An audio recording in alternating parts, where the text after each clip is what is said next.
Good morning everyone. In order to mark the World Astronomical Week, today we are here to share with you some of the new discoveries and events which are happening in the area of space.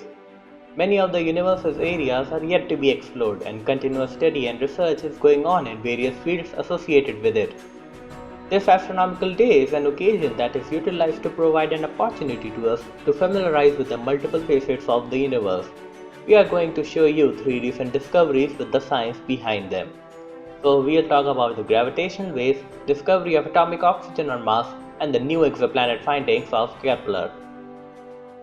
First, let's explore gravitational waves. Although Einstein had proposed these waves long back in his time, these waves were discovered or rather verified only recently, 8 months back, and that discovery had soon hit the headlines.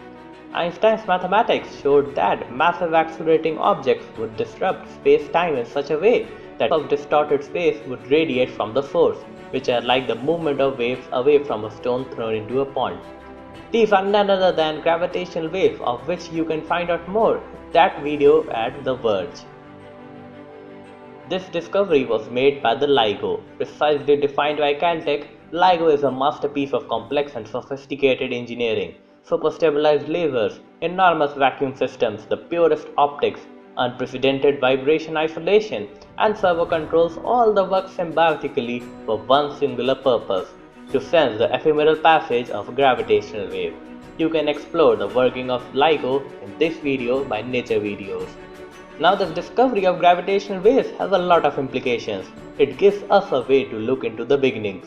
Gravitational waves can pass through any interweaving matter without being scattered significantly. Whereas light from distant stars may be blocked out by interstellar dust, gravitational waves will pass through essentially unimpeded.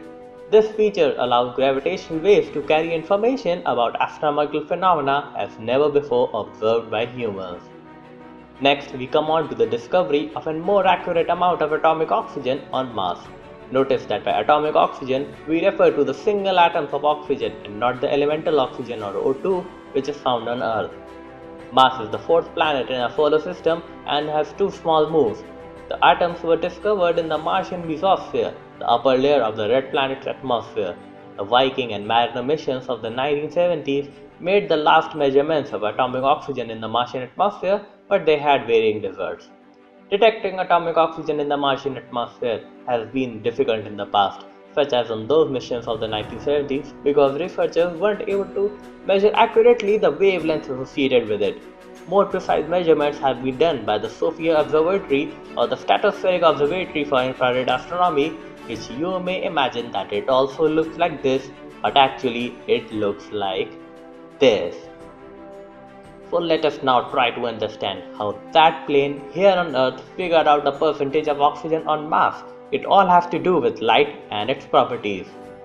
You can learn more about light in this video at Crash Course. Atomic oxygen can help scientists determine atmospheric erosion and how other gases escape Mars. It also affects the radiative cooling from the carbon dioxide bands in the Martian thermosphere, which is above the mesosphere. Scientists believe that billions of years ago, Mars also had a thick atmosphere capable of sustaining liquid water and even life. But over time, the planet evolved to become cold and barren. We need to have such information because now scientists have started to look forward to colonize Mars. At last, we come at the exoplanets found by Kepler telescope. Now an exoplanet is a planet which orbits around a sun outside our solar system. In May 2016, Kepler agency astronomers confirmed the finding of another 1,284 planets, which brought the total number of verified exoplanets to more than 2,000. And that's the most number of exoplanets ever announced at once. Take a look at the Kepler findings here at Tomo News. So far, only 21 rocky potentially habitable planets have been confirmed from Kepler's findings. But based on the spacecraft's data, astronomers estimate that there are around 10 billion rocky planets in our galaxy orbiting in a habitable zone, and each has a potential to sustain life. So, given all this data, the universe should be full of life, but it isn't. Here we introduce the Fermi paradox, named after the physicist Enrico Fermi, who looked at the vast expanse of the view in the night sky and questioned, where is everybody? Now remember that at this point we are leaving science and entering philosophy, and all this stuff hasn't been verified by any scientific method but are rather theories given by clever people. To know more about all this, check out this video from Kurzgesagt on the Fermi paradox. So we are ending here.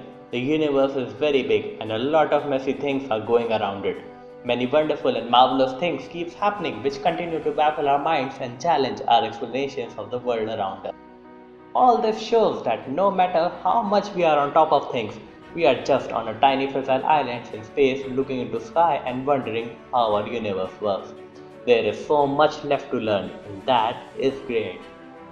Thank you. The videos and graphics in this presentation were from Kurzgesagt in a nutshell. They have a great channel on YouTube and so you should check them out.